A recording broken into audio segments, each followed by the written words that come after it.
Selamat datang dan selamat datang kembali di channel Harian Dani. Semoga sehat selalu. Tema kali ini adalah mengenai cara menetapkan kriteria dalam audit kinerja. Sebelum kita mulai pembahasan, jangan lupa subscribe, like, dan share jika video ini bermanfaat. Dalam merancang audit, auditor harus menghubungkan tujuan audit, pertanyaan-pertanyaan audit, kriteria audit, jenis bukti dan sumber bukti audit, metode pengumpulan bukti dan analisis bukti audit, temuan yang diharapkan berdasarkan kriteria, simpulan yang diharapkan berdasarkan pertanyaan-pertanyaan audit, serta yang terakhir simpulan yang diharapkan berdasarkan tujuan audit. Sesuai dengan tema bahasan, maka kali ini hanya akan membahas mengenai kriteria audit. Tema lainnya dibahas pada video berikutnya. Kriteria dalam konteks audit kinerja adalah standar-standar yang digunakan untuk membandingkan atau menilai dan mengevaluasi kinerja aktual mengenai keekonomisan, efisiensi, dan efektivitas dari proses bisnis yang dilaksanakan oleh auditan. Kriteria merepresentasikan praktik-praktik yang baik yang menjadi harapan mengenai apa yang seharusnya. Kriteria tersebut diperlukan sebagai dasar pembanding apakah praktik-praktik yang dilaksanakan telah mencapai standar kinerja yang seharusnya. Pembandingan kriteria dengan kondisi aktual akan menghasilkan temuan audit. Jika kondisi memenuhi atau melebihi kriteria, hal ini mengindikasikan bahwa auditan telah melaksanakan praktik terbaik.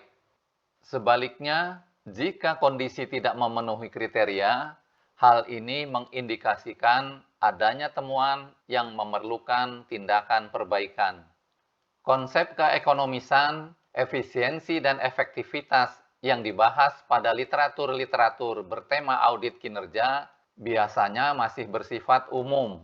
Dalam praktiknya, auditor harus menafsirkan dan mengoperasionalkan konsep-konsep tersebut secara spesifik sesuai dengan konteks dalam sasaran dan ruang lingkup audit.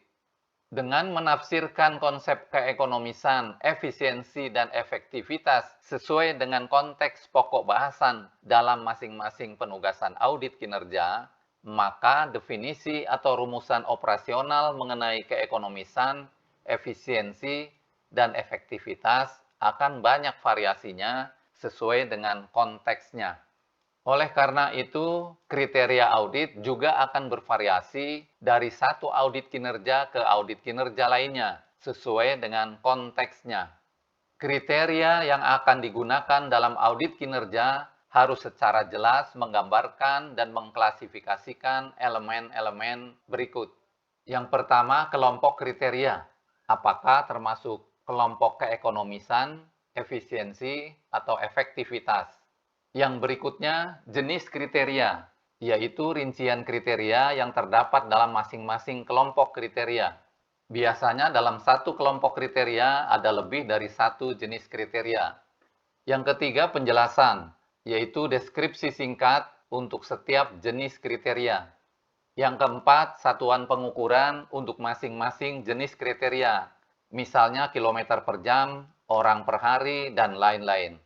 Yang kelima, sumber data, yaitu deskripsi singkat tentang dari mana data diperoleh. Yang keenam, standar ukuran kinerja, yang menjelaskan standar yang digunakan dan artinya. Kondisi seperti apa yang dikatakan baik atau berhasil, dan kondisi seperti apa yang dikatakan buruk atau gagal. Misalnya, skor total lebih besar atau sama dengan 70 dianggap berhasil, dan di bawah 70 dianggap gagal. Langkah-langkah yang harus ditempuh dalam menentukan kriteria audit adalah sebagai berikut.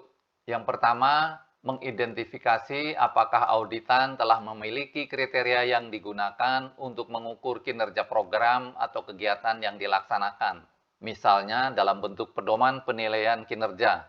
Langkah kedua, menguji apakah kriteria yang dimiliki auditan relevan dengan tujuan audit dan memenuhi karakteristik kriteria yang baik, yaitu objektif, jelas, andal, lengkap, dan dapat dicapai. Langkah ketiga, mengembangkan kriteria lain dengan persetujuan auditan jika auditan tidak memiliki kriteria atau dari hasil pengujian, kriteria yang ada ternyata tidak relevan dengan tujuan audit dan belum memenuhi karakteristik kriteria yang baik. Langkah keempat, mengomunikasikan kriteria yang akan dipakai kepada auditan sebelum audit dilaksanakan untuk mendapatkan kesepakatan bersama antara auditor dan manajemen auditan mengenai dasar pengukuran kinerja yang akan digunakan dalam audit. Hal ini dilakukan agar nantinya tidak ada penolakan terhadap hasil audit. Jika belum dicapai kesepakatan antara auditor dan auditan mengenai kriteria yang telah dikembangkan, maka auditor harus melakukan analisis dan diskusi lebih lanjut sampai diperoleh kriteria yang disepakati kedua belah pihak. Langkah kelima, menerapkan kriteria yang telah ditetapkan dalam pelaksanaan audit.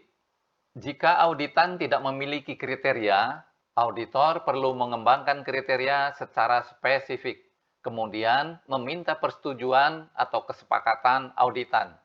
Dalam mengembangkan dan memilih kriteria audit, auditor dapat menggunakan berbagai sumber, misalnya peraturan perundang-undangan yang mengatur operasional entitas auditan, prosedur rinci untuk suatu fungsi atau kegiatan auditan, indikator-indikator kinerja yang dirancang oleh auditan atau oleh pemerintah, misalnya indikator yang tercantum dalam rencana pembangunan jangka menengah, rencana strategis, rencana kerja dan anggaran, atau perjanjian kinerja yang disepakati.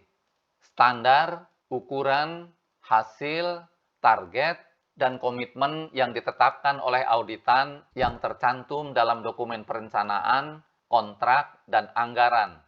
Praktik terbaik atau best practice yang diperoleh dari kegiatan serupa yang telah berhasil. Standar dari penelitian, literatur, atau organisasi profesi dan atau organisasi internasional. Manajemen umum dan literatur yang terkait dengan pokok bahasan. Kriteria yang digunakan sebelumnya dalam kegiatan audit serupa atau oleh auditor lainnya. Kriteria audit harus dipilih atau dibuat yang seobjektif mungkin, sehingga interpretasi yang bersifat subjektif dapat diminimalkan. Sampai di sini dulu pembahasan kali ini. Mohon jangan lupa subscribe, like, dan share.